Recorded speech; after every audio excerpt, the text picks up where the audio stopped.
Senators Tom Tillis and Kirsten Sinema made headlines this fall saying they wanted to partner on a bipartisan immigration deal, but it's already falling apart.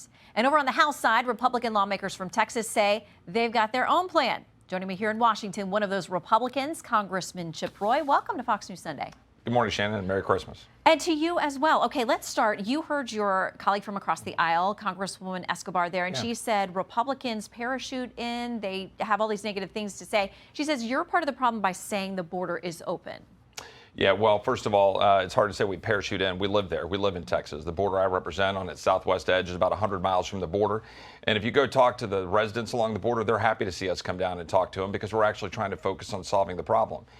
When Senator Cruz and I, for example, were in Laredo about a year ago, all heavily Hispanic Democrats, traditionally Democrat voters, they were all saying just angry with the Biden administration, angry with Democrats, and just thanking us for being there because we're actually trying to solve the problem. That's why my GOP colleagues from the Texas delegation got together and we introduced what we call the Texas Border Plan. We know what to do. We saw it work under the Trump administration, but it's also common sense. You need to have the infrastructure along the border. And by the way, that's bipartisan. Henry Cuellar and I have a bill to clear Kane and build roads, build the wall. We need to do that as well. But we need to have the policies that will actually work. And what those policies have to be are turn away and detain, not apprehend and release. And what this 6-point plan from the Biden administration is a supercharged apprehend and release. That's all it is. More money to process more people, which floods the zone, attracts more people to come here, allows more of these immigrants to get abused. And you and I have talked about this before. In San Antonio, with all due respect to Congresswoman Escobar, when she scoffed at me in the Judiciary Committee last year when we raised these issues, talking about fentanyl, talk to the moms who have lost their loved ones and their kids. How about those 53 immigrants who died in a tractor trailer in San Antonio, cooking in the Texas heat?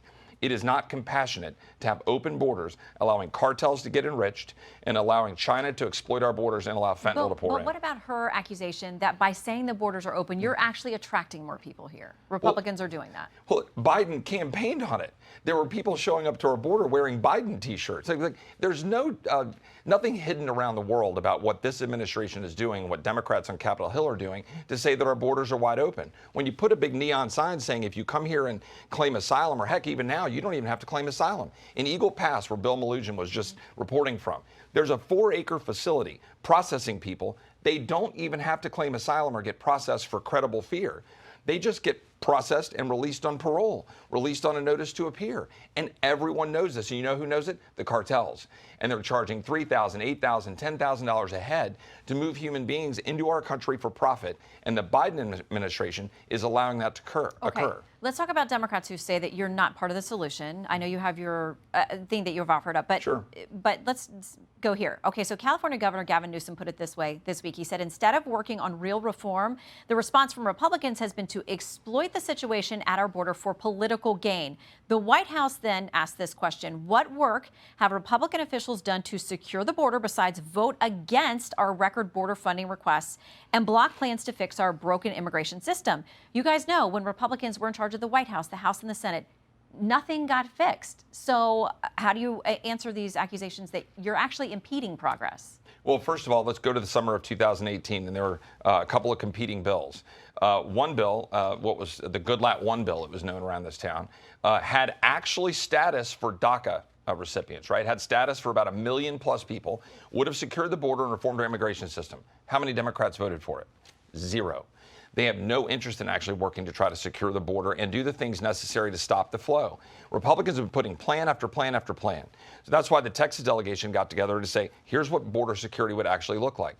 Democrats want to simply throw more money at the border and then process more human beings while they're getting abused. They're the ones using them as political pawns for their crass political purposes. They're using the Hispanic community. Go ask Mayra Flores. Go ask Monica de la Cruz. Go ask the Hispanics in South Texas who are enraged at what Democrats are doing and using them for political purposes. But I have to say one thing about my Republican colleagues. With the Omni coming this week, we've been running on this being the Biden border crisis.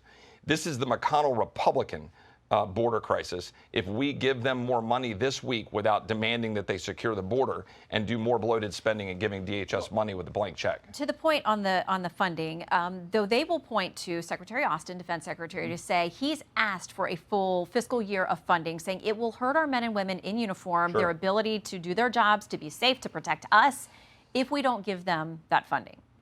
Well, the Secretary is correct that we should have an appropriations process where we fund our men and women in uniform without it being continuing resolutions. However, that can't be an excuse for us to just give a blank check to the Democrats.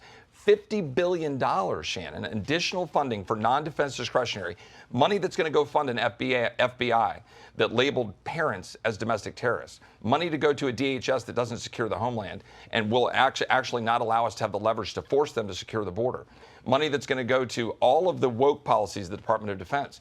Republicans are about to literally give the Biden administration a blank check. So they're opening shots after getting their rears handed to them in November, is to redefine marriage and stomp on religious liberty, pass a $1.7 trillion bloated spending bill that won't allow us to secure the border. And they wonder why Republicans across the country are mad at them. What tools do you have, though? I mean, we run out of money on Friday, apparently, Right. again.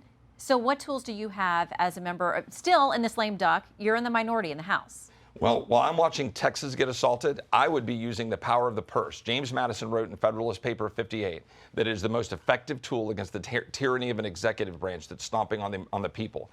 We can use the power of the purse to actually change policies, but Republican leadership in the Senate, and frankly, too many in the House, are walking away from using that important tool to check the executive branch. That's why we have separation of powers.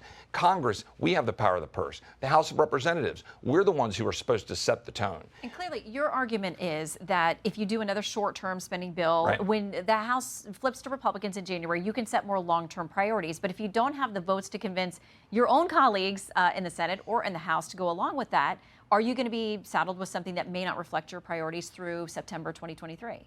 Well, that's actually the question, right? And this is where leadership matters. We need leadership in the Senate, Leader McConnell. We need leadership in the House, and we're having a debate about the speakership, to stand up and force Republicans in the Senate to actually honor what the American people want, not just Republicans. Again, Hispanics in South Texas who want us to secure the border.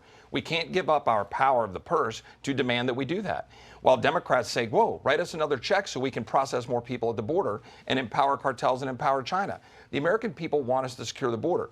Republicans run on these things. Why do we campaign the things that we run against? I don't understand why Republicans come here and say, oh, give a blank check to a bureaucratic state. Bureaucrats in the Biden administration who are targeting the American people, refusing to secure the border, and refusing to do their job, and we're going to give them a blank check. That's what Leader McConnell should change, and that's what I hope Kevin McCarthy will try to fight. Okay. Very quickly, because we got to go. Two top priorities for people when you ask them about the border is border security, but also making a legal pathway for people who are here, brought as kids against their own will or not any part of that conversation. Quickly, can you meet anyone halfway on any of that? Well, again, I would point out in 2018, virtually all of Republicans supported a bill that had status for DACA. But I'm going to tell you that conversation is dead on arrival until they actually talk about securing the border, which means turning people away and detaining them rather than processing and releasing them. It feels like an impasse, but we'll see what you can get done. Congressman, we appreciate you coming in to debate it. Well, thanks, Shannon. Again, Merry Christmas. And you too.